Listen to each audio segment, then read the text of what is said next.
The Bard and the Dragon. Beyond the green plains, over the tall mountains and into their shadows, lay a village named Beryl. Now this wasn't just your run-of-the-mill village you may read in other stories. Beryl had a rich and wonderful history to it. Though it may rest at the foot of the mountains, it also lay in between roads most merchants and travelers took. Merchants from all over would take their wares by wagon and cross through the village, stopping for a night before continuing on. And it wasn't long before word of this village spread throughout the country, letting all who would take the long roads know that there was a place where they would rest and relax. As though overnight, Beryl went from a quaint little village to a large town of economic wealth. It soon then gained several nicknames as a result of its growth. Merchant's Inn, the Traveler's Stop, even Trade Town. But then the dark cloud came. A dark cloud choked with ash and fire.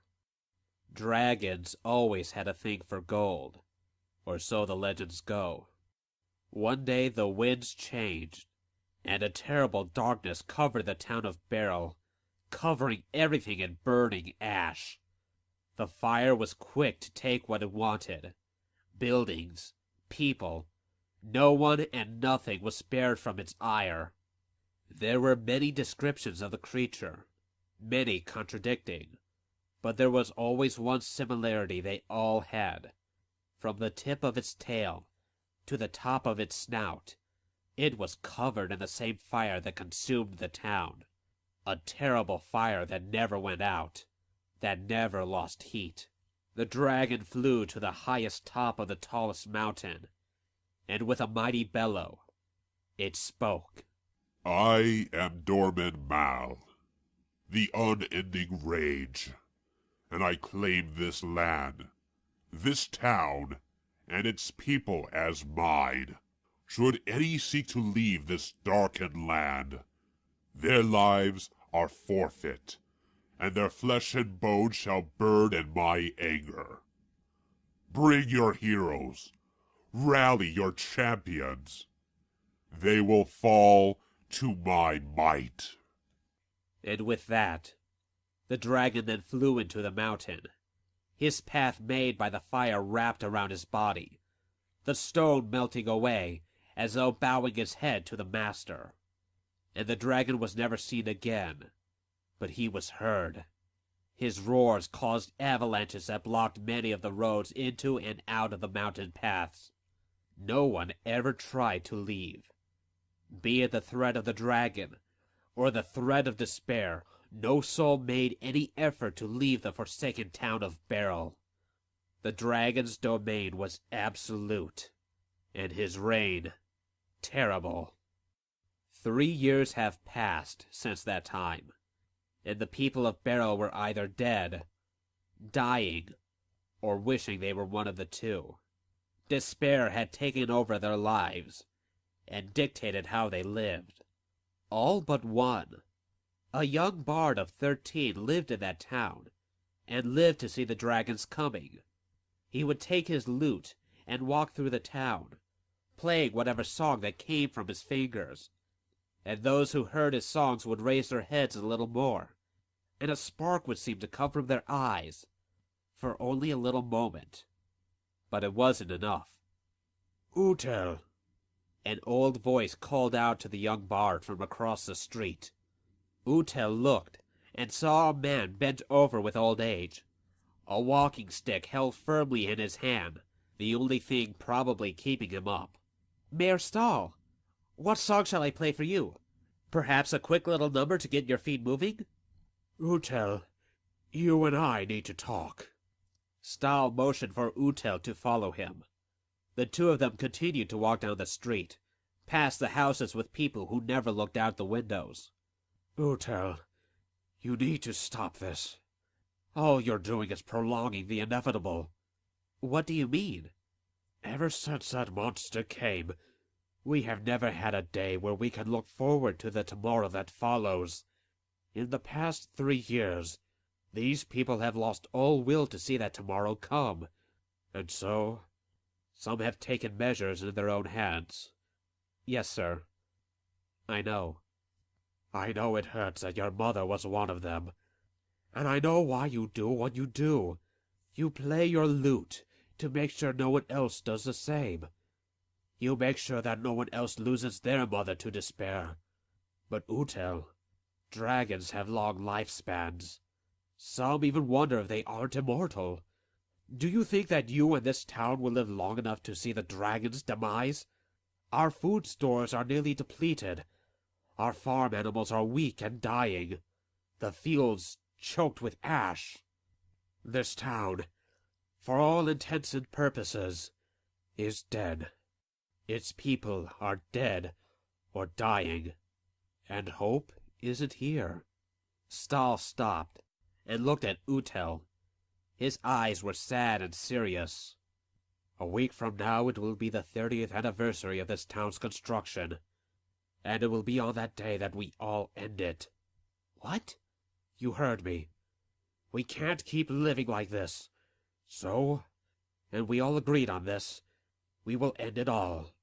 Better to die free than to live under the ash of this worm. The mayor walked off, leaving Utel dumbfounded by what he heard. Utel had worked so hard to ensure that everyone would never give up hope. Ever since that day he found his mother hanging from the ceiling, he vowed to make sure no one gave in to such crippling despair. But what he was doing wasn't enough. He had to do more. Much more. Utel looked up to the mountain where the dragon rested, and knew what he needed to do. He ran home, filling a sack with food and supplies, put on clothing suitable for the terrain, and lastly he grabbed his lute. He ran out of his home, past the people who never bothered to look up, past the town gates, and to the mountain.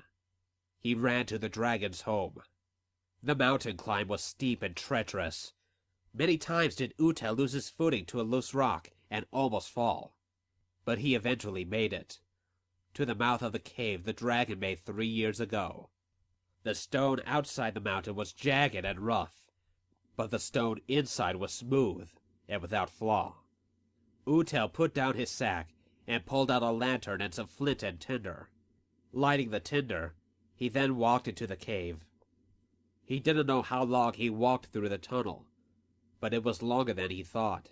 It sloped down and began to spiral, which Utel was thankful for if it just made a steep turn downward, Utel doubted he could live to tell the tale.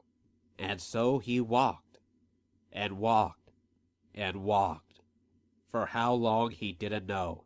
But then he saw a light at the end of the tunnel, a bright flickering light, like a lit fireplace. Utel slowly and quietly made his way to the light's source, noticing that the closer he got, the hotter it became. It was only when he was a few feet to the source that a large voice stopped him in his tracks. Come out from the shadows, man-worm, so that I may see you with my own eyes. Utel came out of the tunnel and saw the dragon, a monster wreathed in fire. Any details that may have been seen were covered in the infernal. Huge and hulking, the dragon brought its head up and looked directly at Utel. So, man-worm, what brings you here to my humble home? You are Dorman Mal, the unending rage. Indeed I am. Now speak your purpose, or die. Utel was surprised that he was doing as well as he was, seeing as how he was talking to the monster that drove so many people to death. He was also surprised that when he looked around the smooth cavern, that he could see no coin, no gold, nothing but smooth stone.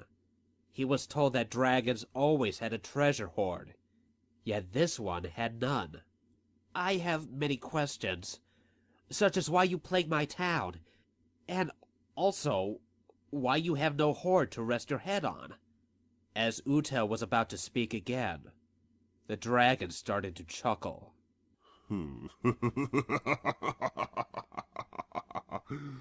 Why do I plague your little town, yet have no hoard with which to revel in? I'll explain it to you, man-worm. Both questions are connected. What? Yes. Most dragons gather gold and treasure and trinkets which catch their eyes. Yet my hoard is not so materialistic. You see, I sate my greed with the suffering of others. What? Yes. The sorrow, the rage, the despair, that is my hoard. That is what sates my greed. Utel couldn't believe it. All the suffering the town went through, his mother's death, was all because this monster wanted to have it all as a hoard? I can feel your anger, man-worm. Your hatred for me. Doing so makes me stronger, which makes me want more. If you're wondering why your town, why now? It didn't really matter which town I went to. The end result would have been the same. The town would fall to ruin, the people, trapped, would fall to despair, and my fire will grow. To emphasize his point, the dragon reared up, and the fire grew in intensity, the air growing hotter, making it hard to breathe for Utel. And now, man-worm, I've humored your questions. Now you will humor mine. Why are you here? Utel calmed down, though his heart still raced. He pulled his lute from his back and strummed the strings. I've come to destroy the despair plaguing my town. I've come to slay you. There was no laughing, no chuckling. The dragon, Dorman Mal, looked at Utel with intensity in his eyes, his legs shifting underneath him, as though he was prepared to take a boulder thrown at him. When he spoke, it was low and quiet. By all means, man-worm. Do it. Kill me. At Dorman Mal's insistence, Utel then played. He played the lute for a long time, the sound bouncing around the room thanks to the smooth stone. He played quickly. He played low. He played with sorrow. He played with joy. All of the songs he played were not written on a sheet of music or came from a score. They came from him, from his heart. All he felt was transformed into music. All of his hopes were riding on this working. So engrossed in the task was Utel that he did not notice what was happening to the dragon. Dorman Mal lowered his head as he listened to Utel play.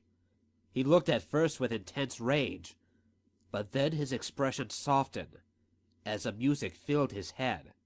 The fire that covered the worm, at first burning bright, began to burn low, the heat leaving the dragon. Neither Utel nor Dorman Mal noticed this at all. When Utel finished playing his lute, he looked up and saw what remained of Dorman Mal, the unending rage. Once there was a mighty dragon wreathed in fire. Now there was a charred husk, collapsing in on itself. The dragon was dead. Dorman Mal was no more. The town of Beryl was saved. Utel looked on at the remains of the dragon. He walked forward, and from what was the mouth of the dragon, Utel plucked a single black fang, a testament to the dragon's death. Utel then began to walk out of the cavern and through the tunnel.